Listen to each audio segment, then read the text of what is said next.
Big Boss show ನೋಡ್ತೀರಾ? ಯಾರು ಇಷ್ಟ ಆಗ್ತಾರೆ ಮೇಡಮ್? ಕಾರ್ತಿಕ್ ಅವರು ಇಷ್ಟ ಆಗ್ತಾರೆ.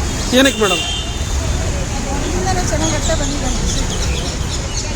ಕಾರ್ತಿಕ್ ಅವರ ಗ್ರಾಫ್ ನೋಡಿದ್ರೆ ಸಂಗೀತ, ತನಿಷಾ, ನಮ್ರತ ಈ ರೀತಿ ಚೇಂಜಸ್ ಆಗ್ತಾ ಹೋಗ್ತಾ ಇದ್ದಾರೆ.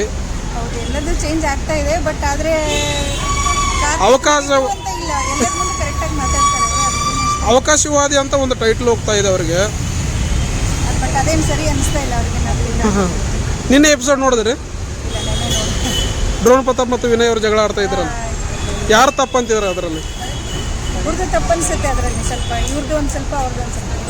ಇಮಿಡಿಯೇಟ್ಲಿ ಅಣ್ಣ ಅಂತೇಳಿ ಪರಿಣಾಮ ನೆಟ್ಟಿಗಿರಲ್ಲ ಅಂತೇಳಿ ರೈಸ್ ಮಾಡಬೇಕು. ಕರೆಕ್ಟ್ ಆಗಲ್ಲ ಅಷ್ಟೇ. ಸುಮ್ಮನೆ ಇದ್ದು ಒಮ್ಮೆ ಜೋರು ಮಾಡಿದ್ರೆ ಸರಿ. ಹೊರಗಡೆ ಹೋಗಿ ಬಂದು ಇಂಟಿ ಏನಾದರೂ ಗೊತ್ತಾಯ್ತಾ ಅಂತ ಟಾರ್ಗೆಟ್ ಮಾಡಿದ್ರೆ ನಾನು ಟಾಪಲ್ಲಿ ಬರ್ತೀನಿ ಅಂತ. Sudeep sir Bigg Boss show ಹೇಗೆ ನಡೆಸ್ತಾರಮ್ಮ? ಸೂಪರ್ ಸರ್, ಅವ್ರು ಬಿಟ್ಟರೆ ಬೇರೆ ಯಾರು ಮಾಡೋಕ್ಕಾಗಲ್ಲ.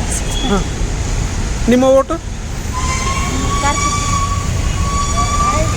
ಸುದೀಪ್ ಸರ್ ಯಾವ ಥರ ನಡೆಸ್ಕೊಡ್ತಾರೆ? ಸುದೀಪ್ ಸರ್ ಯಾವ ಥರ ನಡೆಸ್ಕೊಡ್ತಾರೆ? ಸುದೀಪ್ ಸರ್ ಅವ್ರು ನೋಡಲ್ಲ ಅನ್ಸುತ್ತೆ. ಮಸ್ತ್. Thank you. ಯಾರು ಇಷ್ಟ ಆಗ್ತಾರೆ? ಎಲ್ಲರೂ ಇಷ್ಟ.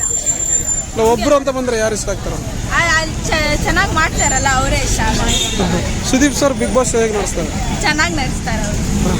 ಡ್ರೋನ್ ಪ್ರತಾಪ್ ಅವ್ರ ಬಗ್ಗೆ ಏನು ಹೇಳ್ತೀರಾ? ಡ್ರೋನ್ ಪ್ರತಾಪ್ ಇದಾರಲ್ಲ, ಅವ್ರ ಬಗ್ಗೆ ಏನು ಹೇಳ್ತೀರಾ? ಅವರೇ ಗೆಲ್ತಾರೆ ಅಂತ. ಯಾವಾಗಲೂ ಅಳ್ತಾ ಇರ್ತಾರೆ. ಆದ್ರೆ ಹಂಗ ಅಳೋರ್ ತಾನೇ ಗೆಳೋದು ಬೇಗ. ಜಗಳ ಆಡೋರ್ ಗೆಲ್ಲಲ್ವಾ? ಮತ್ತೆ ವಿನಯ್ ಅವರು ಜಗಳ ಆಡ್ತಾರಲ್ವಾ? ಗೊತ್ತಿಲ್ಲ, ನೋಡೋಣ. ನಾವು ನೋಡೋದೇ ಅಲ್ವಾ. ನಿನ್ನೆ ಎಪಿಸೋಡ್ ನೋಡಿದ್ರ? ನಿನ್ನೆ ನೋಡಿದ್ವಿ. Thank you.